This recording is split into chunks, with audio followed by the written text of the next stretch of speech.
나는 이승만입니다. 미국 와싱턴에서 해외에 반대한 우리 2,300만 동 보에게 말합니다.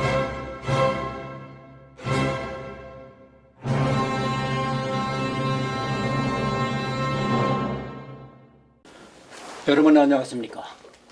국부 이승만, 오늘 그 두 번째 시간이 되겠습니다. 오늘은 배제학당 시절을 먼저 다루겠습니다. 먼저 배제학당 가운데 제1절로 기독교를 만난 이승만, 이런 제목으로 알아보겠습니다. 배제학당은 조선 최초의 서양식 교육기관이었습니다. 감리교 선교사 아펜젤러가 1885년에 시작했을 때 학생 수는 단 2명뿐이었다고 합니다. 10년 뒤에는 무려 100여 명으로 늘어났습니다. 과거를 준비하던 이승만의 동료들 가운데도 배제학당에 들어간 애들이 있었습니다. 이승만은 그들에 대해서 부정적이었습니다. 서당을 떠나 서양 학교로 간 사람들을 반역자로 간주하기도 했습니다. 하지만 이승만도 신긍우, 신흥우 형제 등 동료들의 끈질긴 권유로 결국은 배제학당에 들어갔습니다. 배제학당에 들어감으로써 이승만은 서양과 민주주의를 만났고 그로 인해 기독교도 만났습니다. 배제학당은 일개 한학자나 관료로 일생을 마칠 뻔했던 유생 이승만을 서구 지향의 근대적인 개혁가이며 혁명가로 개조시켜 놓은 용광로가 되었다고 해도 과언이 아니겠습니다. 그렇습니다. 배제학당은 인간 이승만을 완전히 개조시킨 용광로다, 그렇게 말할 수도 있겠지요. 이승만 청년이 그때 20살 된 유부남이죠. 16살 때 동갑내기 박씨 부인하고 결혼해가지고 3살 배기 아들이 있었는데, 식구가 아버지, 어머니, 또 자기 식구 3명, 하녀, 복녀까지 6명인데 갑자기 과거 시험이 폐지되는 바람에 이 식구들의 연명책이 막막해졌습니다. 그때 아버지는 풍류객이라서 집을 나가면서 이승만한테 부탁하는 말이 뭐냐면은, 너 과거 시험 말고 이번에 새로 실시한다는 그 일본 놈들이 만들어 놓은 신식 시험에는 절대로 응시하지 마라. 다른 방법으로 6식구 10명책이나 강구해 놓아라. 그리고 말 타고 나가버렸어요. 황해도 누나 집에 간다고. 그때 막막해진 이승만 앞에 나타난 게 이제 친구들이죠. 그 중에 신긍우라고, 신흥우의 동생인데, 일본말 영어를 배워야 먹고 산다. 배제학당 꼭 가자. 이렇게 졸라댈 때에 이승만은 거절하죠. 충효사상과 성리학밖에 모르는 이 선비가, 더구나 어머니의 불교, 아버지의 유교, 동양 사상에 철저히 물든 선비가 이 천주학쟁이 되지 말라라는 어머니 당부, 이승만 자신도 자존심이 허락하지 않았어요. 그러나 결국은 끌려갔습니다. 신긍우와 함께 배제학당에 가서 처음 만난 것이 선교사 노블인데, 노블 선교사가 하는 말이, 잘 왔다. 영어를 배우고 서양 문물을 배우자. 그리고 이승만, 당신은 우리한테 한국말, 조선말을 가르쳐달라. 그렇게 얘기하는 거예요. 거기에 이승만이 솔깃해졌어요. 신궁한테 조선말 가르쳐주면 보수도 주나? 그거 주겠지. 거기에 이승만이 혹한 겁니다. 이제 생활비를 벌 수 있는 길이 열렸구나. 그래서 배제학당에 갔어요. 입학을 했는데, 말씀하신 것처럼 그 배제학당에 들어가는 순간부터 이승만은 그 우리말로 꼭지가 돌아버리듯이 완전히 돌아버립니다. 세상에 이런 세상도 있는가? 그 때의 그 소감을 이승만이 적어 놓은 게 있어요. 그거 잠깐 읽어볼게요. 내가 배제학당에 가기로 한 큰 야심은 영어를, 오직 영어 한 가지를 배우자는 것이었다. 그러나 나는 영어보다도 더 중요한 것을 깨달았다. 그것은 정치적 자유의 개념이다. 한국의 일반 백성이 무자비한 정치적 탄압 속에 살고 있다는 것을 조금이라도 아는 사람이라면은 한 젊은이가 평생 처음으로 기독교 국가에 사는 사람들이 법에 의해서 통치자의 포악으로부터 보호받고 있다는 말을 들었을 때 그의 마음속에 어떠한 혁명이 일어나는지를 쉽게 상상할 수 있을 것이다. 나는 속으로 우리가 그러한 정치적 원칙을 채택한다면 억압받는 동포들에게 크나큰 축복이 되겠구나 라고 생각했다. 그러니까 배제학당 들어가서 공부하면서 자유의 신천지를 발견했어요. 그게 미국입니다. 미국에 미쳐버려요. 그래서 미국에 관한 미국의 독립운동사부터 독립선언서, 미국의 헌법, 미국의 교육제도, 이걸 그 스펀지가 물을 빨아들이듯이 그렇게 빨아들여요. 그래가지고 이 바깥 세상을 모르는 조선 왕국, 그래서 이 임금과 가족밖에 몰랐던, 그리고 과거 시험밖에 몰랐던 청년이 드디어 자유의 눈을 뜬 민주주의 혁명가로 변하는 거죠. 이 민주주의 혁명가로 변해가지고 매일 고민을 할 때에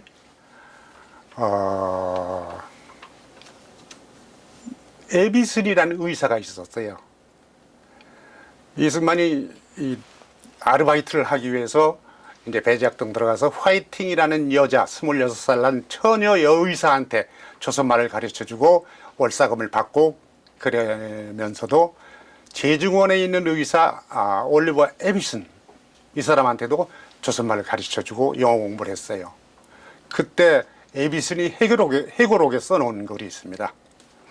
뭘 써놨느냐면은, 이승만이라는 젊은이는 조선말을 가르쳐주고 나면은 항상 자기한테 하는 말이, 이 나라도, 조선이란 나라도 왕을 제거하고 민주주의 나라로 만들려면 어떻게 하면 좋겠느냐, 이 얘기를 만날 때마다 묻고 토론하고 그랬다. 그걸 에비슨이 해고록에 써놨습니다. 그것이 1895년 이승만이 배제학당에 입학한 뒤 그해 11월에 단발령이 있었어요. 고종부터 머리를 깎았습니다. 그때 이승만도 즉각 에비슨한테 당신이 내 머리를 잘라달라, 즉각 자릅니다.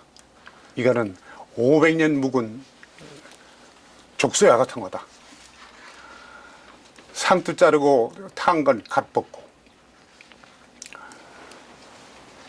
그렇게 이승만이 혁명가로 성장할 때에 그 다음 달 12월에 미국에서 서재필 박사가, 이승만의 스승이 되는 서재필 박사가 돌아와서 그 다음에 5월부터 배제학당에 매주 특강을 합니다. 매주 목요일 날.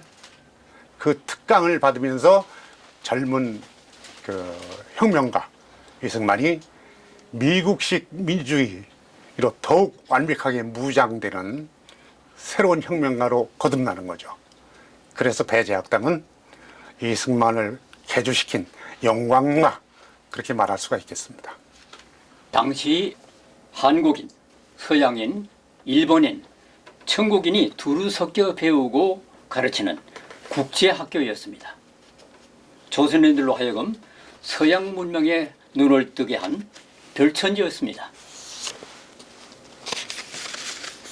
이승만은 처음에는 서양 학교를 이상한 약을 먹여 하늘이 노할 사악한 사상을 가르치는 곳으로 의심했다고 합니다. 그가 특히 경계했던 것은 기독교 예배였습니다.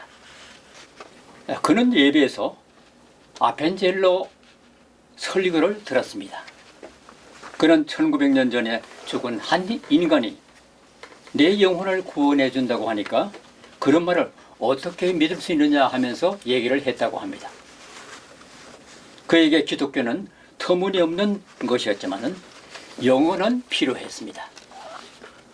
이승만은 발전된 미국의 문물을 받아들여야겠다는 생각에 영어 공부에 몰두했습니다.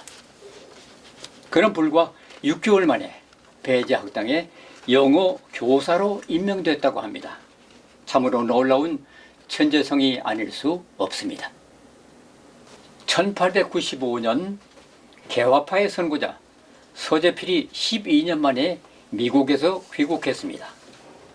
김옥균을 비롯한 개화파들의 쿠데타인 갑신정변이 실패로 끝난 뒤 그는 역적으로 몰리자 일본을 거쳐서 천신만고 끝에 미국으로 건너갔었습니다.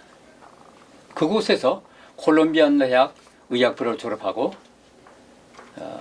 12월 25일 미국 시민이자 의사가 되어서 귀국한 것입니다. 서재필은 우리가 알다시피 갑신정변에 가담했던 혁명가이면서 독립운동가였고 한국의 볼테르로도 불리는 계몽주의 사상가였습니다. 또 정치인이면서 군인이기도 했습니다. 그는 한국인 최초로 미국 의사의 자격을 얻었고 그런 전문 지식입니다. 그러나 그가 남긴 가장 여러 분야의 활동 가운데 가장 높이 평가할 것은 역시 독립신문의 창간입니다. 독립신문은 앞으로 우리나라 언론의 방향과 역사를 지향하는 그러한 핵심적인 신문입니다. 서재필이 독립신문을 시대를 초월하여 한말과 일제시대를 거쳐 오늘에 이르기까지 우리 한국 언론사에 지속적으로 영향을 미치고 있습니다. 그 이유는 정부의 무능을 비판하고 관리들의 부정부패를 폭로하고 나라의 주권이 국민들에게 있다는 사실을 서재필이 처음으로 여기서 알려줌으로써 다음에 발간되는 모든 신문들이 그러한 서재필의 언론사적인 전통을 이어받게 되고 앞으로 우리가 민주화라든지 또는 그 나라의 발전에 언론이 큰 역할을 하는 그러한 전통을 세우게 되는 겁니다. 1957년부터 우리가 4월 7일을 신문의 날로 정하는 것도 서재필의 언론 정신을 이어받기 위해서입니다.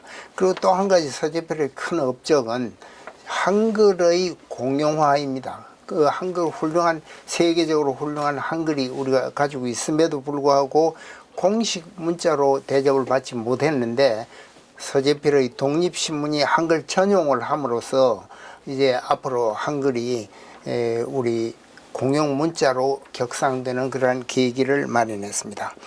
또 서재필 업적 가운데 언론사적인 업적으로 가장 높이 평가할 것은 1896년 4월 7일에 독립신문이 창간된 이후에 2년 뒤에 우리가 아는 이제 이승만이 관여했던 협성회 해보, 매일신문 같은 신문이 나오고 제국신문, 황성신문 같은 한말의 대표적인 신문들이 나타나게 되고 그러한 신문들이 자립적으로 광고와 구독료로 운영될 수 있다는 그러한 사실을 깨우쳐 준 것이 서재필이 우리 언론사에 미쳤던 그런 큰 역할입니다.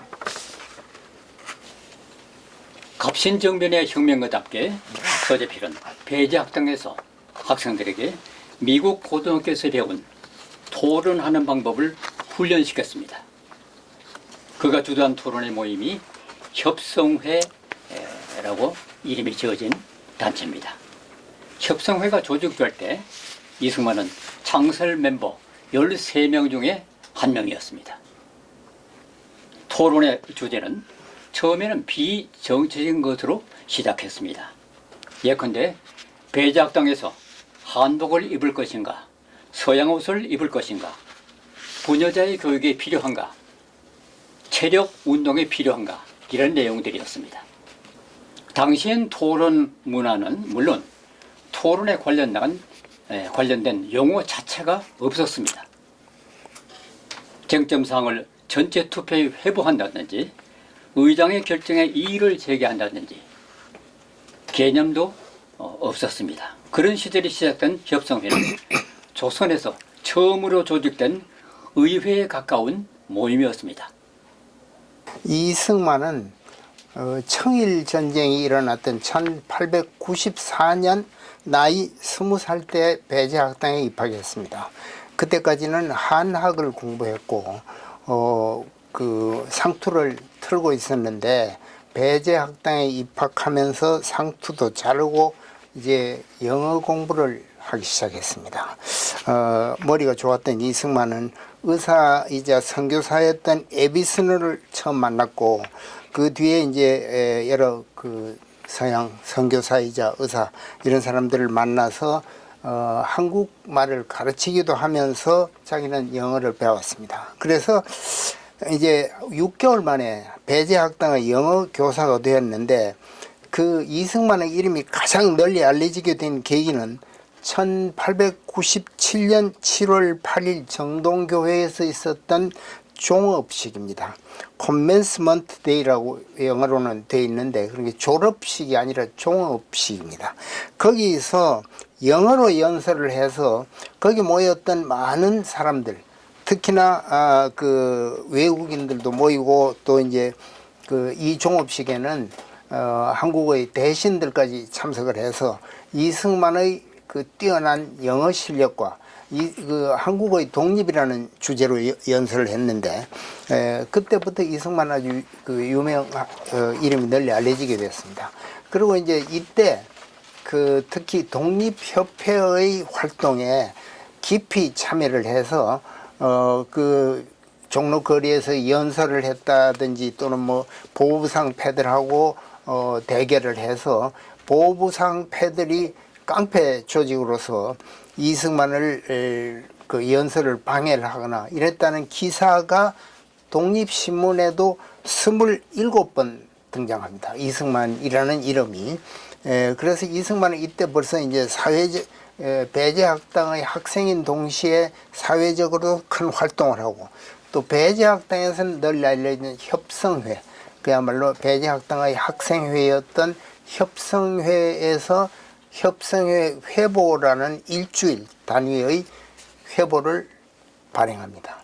그러다가 그해 바로 4월 9일부터 이것을 매일신문이라는 이름으로 일간지를 발행하게 됩니다. 매일신문입니다. 이때까지 독립신문은 1896년에 2년 먼저 창간은 됐지만은 독립신문은 격일간입니다. 이틀에 한 번씩 발행해서 일주일에 3번 발행하는 신문입니다. 근데 매일신문은 매일 발행되기 때문에 우리나라의 최초의 일간지입니다. 그 최초의 명간지는 물론 독립신문이고 또 더 나아가서 최초의 신문은 1883년에 한성순보입니다. 그러니까 우리가 역사에서는 최초가 여러 가지가 있는데 최초의 일간지는 매일신문입니다. 그 이승만은 거기에 여러 역할을 하기도 하지만은 나중에는 이제 사장 역할을 맡아서 신문 발행하기도 하고 이러는데 거기에 이제 이 배제학당 학생이었던 주상호라는 이름의 주시경입니다. 나중에 우리가 아는 한글학자 주시경도 거기 있었고 그래서 이제 그 임원들 가운데 하나로서 활동을 하게 되고 주시경은 그때 독립신문의 교보원입니다. 교정을 보는 그 역할을 하는 학생이었어요. 그래서 나중에 독립신문에 2번이나 한글론이라는 글을 기고를 해서 그 독립신문에 그 주시경의 한글론이 실려 있습니다. 나중에 이제 주시경은 이걸 계기로 해서 한글 연구에 전념을 해서 우리가 아는 그야말로 주시경 한글 연구의 그 효시로서 이렇게 알게 됩니다. 그리고 창간 당시 협성의 해보와 매일신문은 그 당시에 발행된 코리안 리포지터리라는 영어 잡지를 보면은 한국인이 발행하는 최초의 신문이다 라고 규정을 했어요. 왜?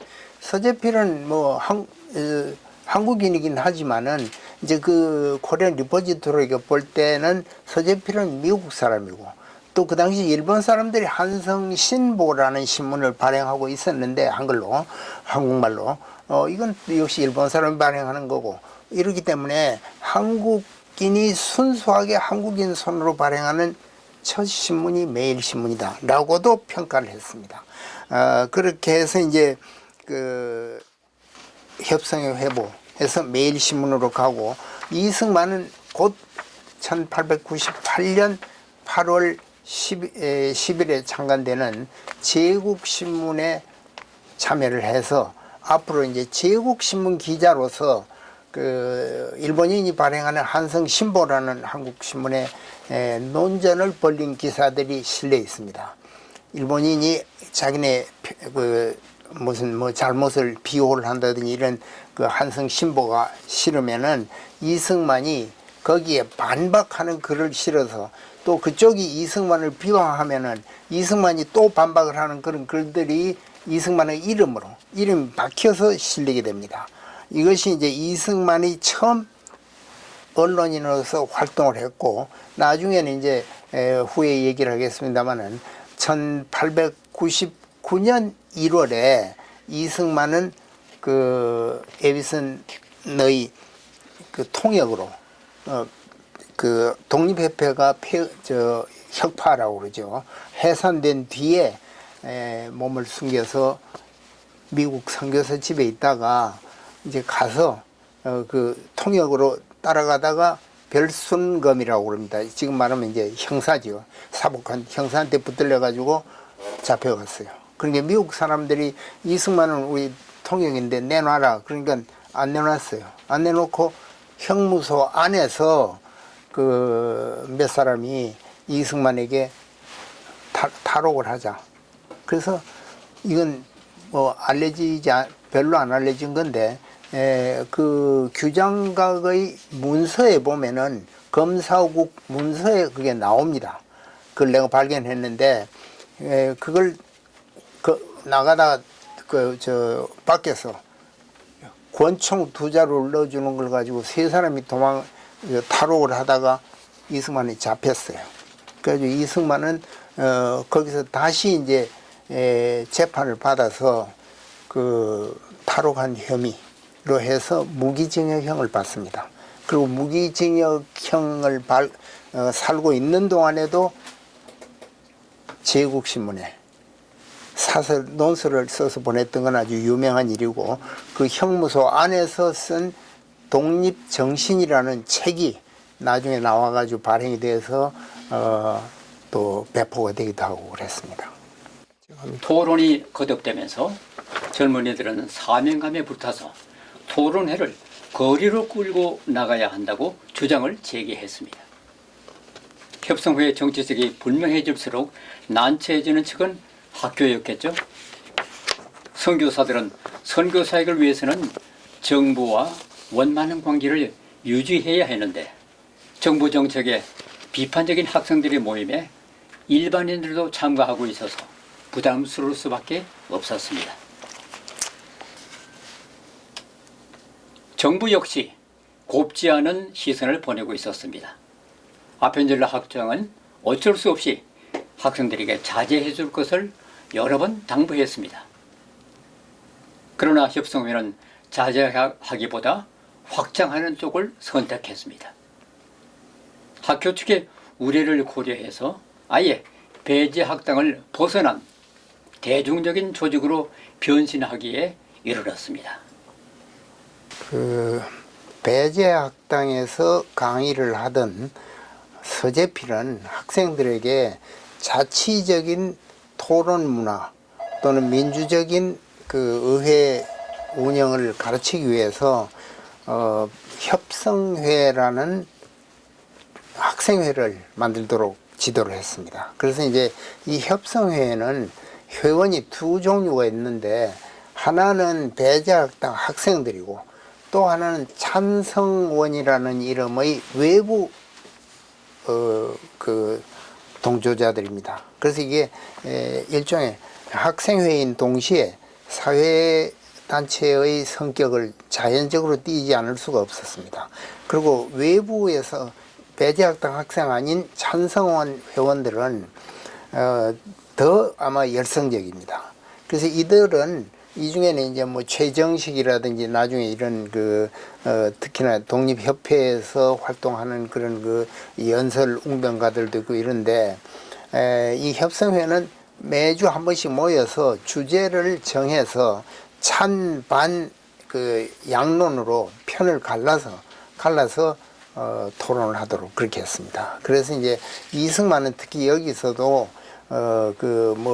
여자들에게 교육을 하는 게 좋으냐, 한글을 전용하는 게 좋으냐, 뭐 여러 가지 주제를 놓고서 쭉 토론을 했는데 이승만은 거기서도 아주 활발하게 토론에 참석을 했고 또 이제 한편으로 아까 말한 배제학당의 협성회 회보 매일신문 이런 데도 글을 많이 썼습니다.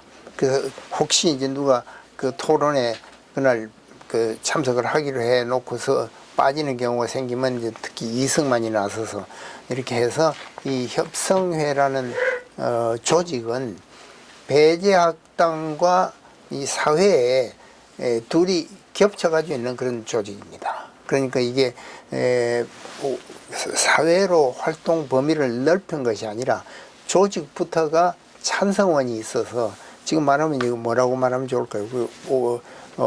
정회원이 있고 준회원이라고 말할지 뭐 준회원이라면 좀 이상하지만은 외부 회원을 같이 포용을 했던 겁니다. 그래서 이 배제학당이라는 학교는 우리나라 최초의 서양식 근대 학교인 동시에 이런 민주주의를 뿌리내리는 교육을 동시에 시행을 했고 여기서 이제 공부했던 이승만 같은 사람은 영어도 배우고 또 이제 언론을 통한 사회 개혁의 중요성을 깨닫기도 하고 이렇게 하고 한편으로 아까도 말씀드렸지만은 독립협회의 만민 공동회에 나가서 가두 연설도 하고 이렇게 해서 이승만은 그야말로 이제 이 사회의 하나의 개혁의 아이콘이 되어 가지고 늘 신문에도 역시 이제 독립신문에도 나오고 본인이 글을 쓰기도 하고 또 일본 인 발행하는 한성신보와 논전을 벌이는 것도 아주 조리정연하게 이런 활동을 벌이게 되었습니다.